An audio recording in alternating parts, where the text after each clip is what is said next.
We are back and it is day 4 of 30 days of how to teach abroad. Day 4 is all about countries who are in high demand of teachers.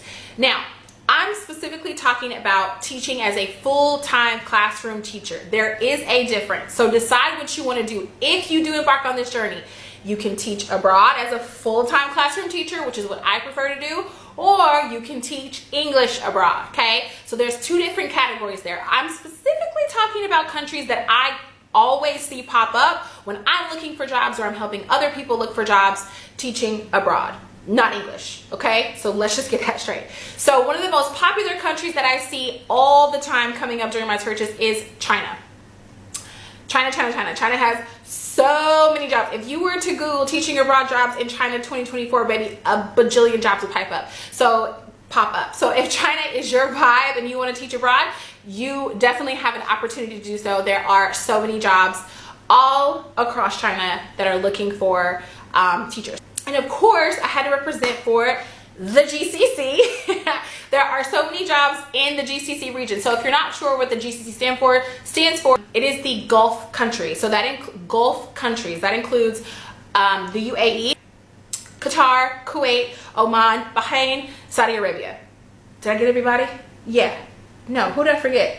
Now, these are not the only countries that are looking to teach abroad, but these are the countries that frequently pop up when I personally search for jobs to teach abroad, or jobs that I see popping up often, especially China. Now, there are a few honorable mentions that we could go and see. I do see a lot of jobs for teachers in Korea.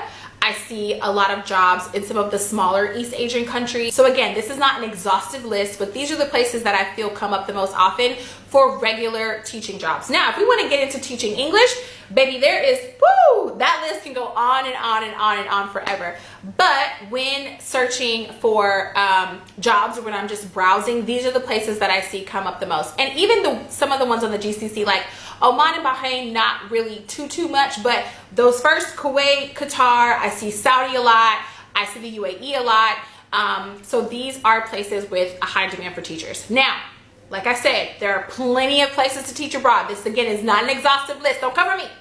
But just to give you an idea of the opportunities that are out there, this is the list that we're going to start with, okay? So let me know if you have any more questions, or if you are someone who teaches abroad, where do you teach abroad? Where do you think the places with the most demand for teachers are? Let me know in the comments. Stay tuned for tomorrow's video where I recap and talk about qualifications, because I feel like there's still a little bit confusion even from the first video that I did. So stay tuned for that, and I will see you tomorrow on day 4.